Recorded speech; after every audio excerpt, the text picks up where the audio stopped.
All right, for today's video review, we're going to be taking a look at Transformers Legacy United Leader Class Star Raider Thundertron. A pretty neat figure here with kind of an interesting release. Now, he is a part of the Star Raiders subline, which is exclusive to Walmart, and of course is themed all around the Star Raiders, the like pirate characters. So of course we have to have a version of Thundertron, which was always very confusing, like last year, especially when we were looking at all the leaked listings for this year, and we saw that we were getting a Thundertron in regular Legacy United, and then also a Thundertron in this Star Raiders line, which was very odd. But yes, of course, and the fact that it was listed as a leader class, I think was really the confusing thing about it. But this set, of course, does explain that, because he is just a repaint and slight retool of the original Legacy United Thundertron figure from earlier in the year. But to actually make him, worth a leader price budget, he comes with two other figures. He comes with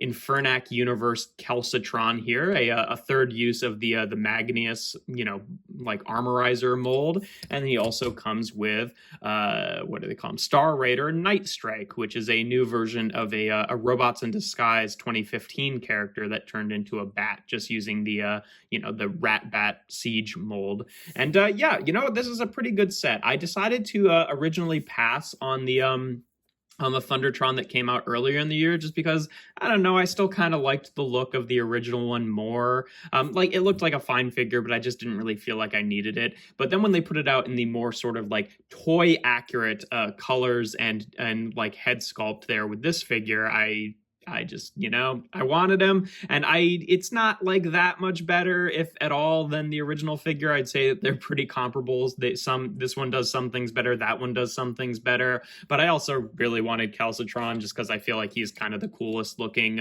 version of this mold that's come out so far. And it's a pretty nice set, all things considered. Like, yes, obviously you're paying leader price for a Voyager with extra stuff, but considering the extra stuff he comes with is like a whole deluxe, like $35 plus $25 equals $60, and then he also comes with a bonus little Micromaster size guy, so you're actually getting a decent bang for your buck here. I mean, regardless of what you think about generally how Transformers are priced, he is priced appropriately, or at least consistently, with the other figures of the size classes here. But yeah, for today's video I'm just going to be looking at Thundertron himself, and then for my next video I'll take a look at Nightstrike and Calcitron, since don't need to do three whole figures in one review. So I'll just put these guys off to the side for now and take a look at Thundertron himself here. And he's a pretty cool figure. He does come with this sword accessory, which just stores on his back here. It's not the most elegant storage, but it kind of works. I really wish that they just put the slot on both sides, just because I feel like it would look better this way, because it matches the curvature of the sword a little bit more. Kind of irritates me that you have to peg it on like this, where it's just sort of I don't know, breaking the angle, I guess, that is coming at, but that's kind of a nitpick. But yeah, no, looks pretty decent in his lion mode here. In terms of articulation, he does have an opening mouth here, which is nice to see, because that's something that the original one did not have. The arms are tabbed into place here. You do have a hinge at the knee, and then hinge at the foot, and then hinge at the knee here, which can go up and down. You can unpeg those and actually use the sort of shoulder / hip articulation to go like that and then out to the side. I find that on this side it's really loose, it's kind of past a certain point, so you can still kind of hold a pose here and it looks okay, but it's not the best thing in the world, but it's slightly more articulation than the original one had in the front legs. And then the back legs do just end up being the robot mode legs, so they have the foot articulation here. This one side is the where the peg leg pegs in, so you can kind of fold them up and down like that, and then this one has a bit of ankle tilt and this one doesn't. And then he's got a knee here and a knee here, and then a thigh swivel, I guess, and then up here another thigh swivel for transformation, and then you can kind of adjust these how you want. And then the tail you can kind of fold up and down. It is a harder plastic compared to the rubberier one of the original figure from Transformers Prime, so that's kind of nice to see. But yeah, it's an okay looking lion mode. It definitely looks a little bit silly. I feel like if you actually have the front feet flat on the ground, he's always kind of bending down like this, just because of how long the back legs are compared to the front legs, which looks okay, but I don't know. I find that weirdly it looks a little bit unconvincing compared to the original one, which I only thought that we could improve from there, but it's not terrible. It's just, doesn't blow me out of the water or anything like that. But yeah, in terms of comparisons in this mode, just for a standard one, here he is with Kingdom Sideswipe in his robot mode, just so you can see what they look like together and how he kind of scales up with an average size deluxe in robot mode.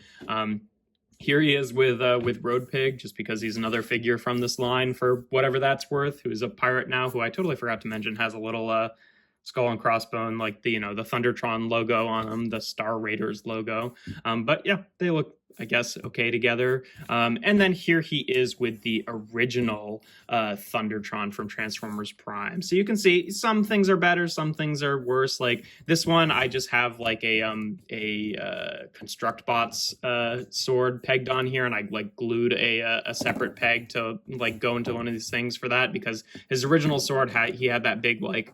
This is still back when they were doing kind of like the mech techie type weapons in Transformers Prime. So he had like a big ridiculous sword, which I've since like taken apart. So I can't really show him off with the original sword, but I like how this one does the sword a lot better. Just obviously just a regular sword. But, this one, he had the weird thing going on with like his front legs becoming the arms and attaching down here at the knee. So you really couldn't move like the thigh around, whereas, even though it's pegged in on this one, you can do that, which is nice. This one obviously doesn't have an opening mouth. I do sort of wish that these panels like double hinged back a little bit more, because they are kind of still surrounding the face more so than on this one. I think that the hind legs are far superior on the new one, just in terms of like actually having the digitigrade cat legs as opposed to just flipping the robot mode legs around, especially because he like has sculpting there that implies that that's what's supposed to happen. But honestly, aside from the back legs and then the extra articulation in the arms, I do kind of feel like the original one looks a little bit better. But it's like half a dozen of one, six of another. Is that the 6 of one, half a dozen of the, I don't know why I'm trying to say that phrase if I can't get it right, but 6 of one, half a dozen of the other. But yeah, they look okay together. Generally, I think proportionally he looks a little bit sleeker, but this one's got more articulation. So to each their own. But in terms of transformation, obviously we'll just start by unpegging the sword here. For the legs, you basically just straighten them out here at the joints, just like that, kind of pegging in the extra knee here in the middle of his shin so it doesn't activate in robot mode. And then you want to rotate them 90 degrees this way and then rotate them back, because he's kind of got like an offset like thigh swivel for robot mode, so that it kind of widens the hips a little bit for lion mode, which is a nice way of doing it. So you just do that on both sides. You can kind of just bring the little coattails down to the side here. And then for the shoulder pads here, you just want to open these up, unpeg the arms, rotate them 90 degrees, and then just double hinge these bits into the shoulder pads and close them back up, which is a neat way to do it. I do kind of miss the like claw shoulder pads of the original, but that works well enough as well. Then you want to unpeg this panel so that you can bring down the arms here. They're just underneath here. And then you want to separate them, bring them out to the side, rotate them down and forward. Then this whole section here will untab from here, and you can take this back panel and it will now untab, and you can bring it all down like this so it sits on his back and creates the rest of his coattails pirate cape there. And then for this section, you want to double hinge in it's this way. You want to double hinge in the lion head. You want to take these panels and just fold them up like this so they sit a little bit more flat on the chest, and then bring this whole section down. And this tab right here will go into this slot. And then you kind of have to, there's like a couple double hinges here you have to kind of work with. There we go, to actually get it all kind of clicked into place properly.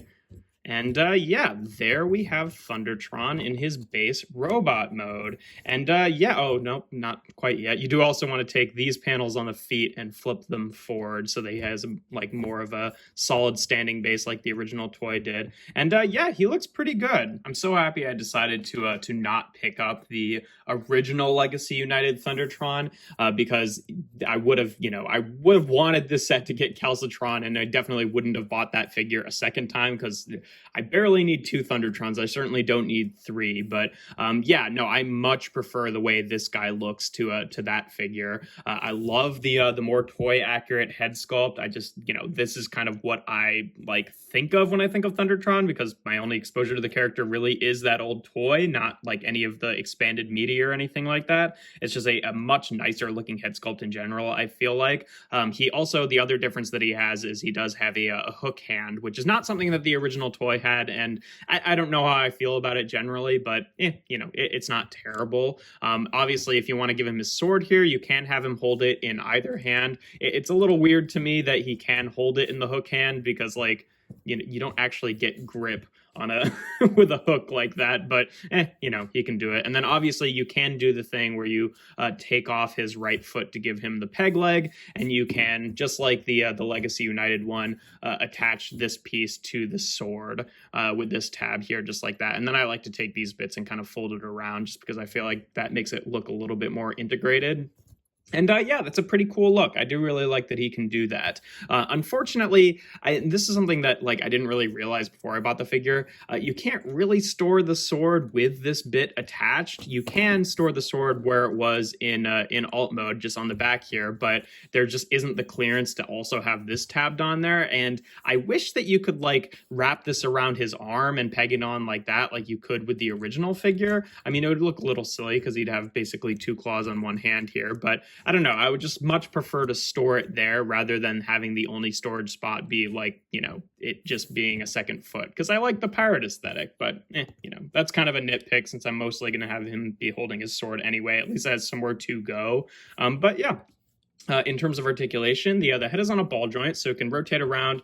Gets a little bit of wiggle back and forth, but obviously you're kind of limited by how far you can rotate it with the beard there. The shoulder pads can kind of get out of the way. Like I said, this one, once you kind of get it at this point, is pretty loose, annoyingly. I'm sure I could find some way to tighten that up, but it is a pin joint, so that makes it extra annoying. But the shoulders are underneath that, so you can rotate them forward about that far, back about that far, out to the side. He's got a bicep swivel, which is very tight.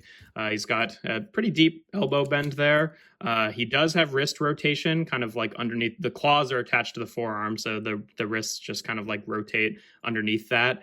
He does have a waist joint, which is a little bit, burdened by some of the extra stuff like his backpack, but it gets a little bit of range there.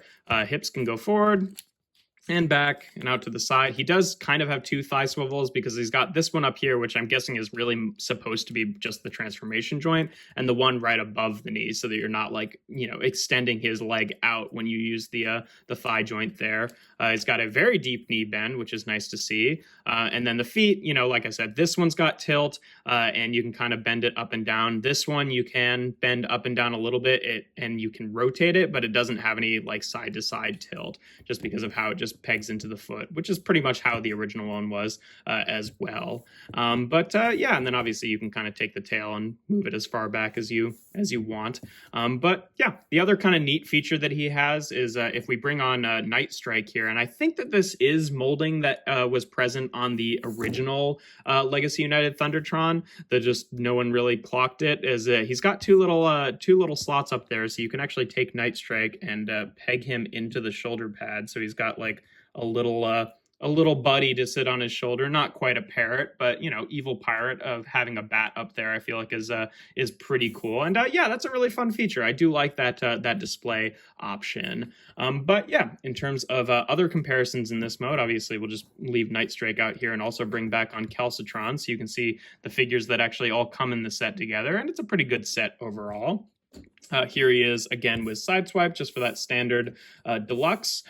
Here he is again with Road Pig, just because he's allegedly a pirate now. I also forgot to talk about the Junkion wheel gimmick with him, with the spikes that come out. But I don't know. I guess most people know how the Crash Bar mold works at this point. It's not super relevant to him, but whatever. And then here he is again with the original Transformers Prime Thundertron. So you can see this aesthetic aesthetic of, you know, the newer figure matches the old one way better than the old one, than the Legacy United version.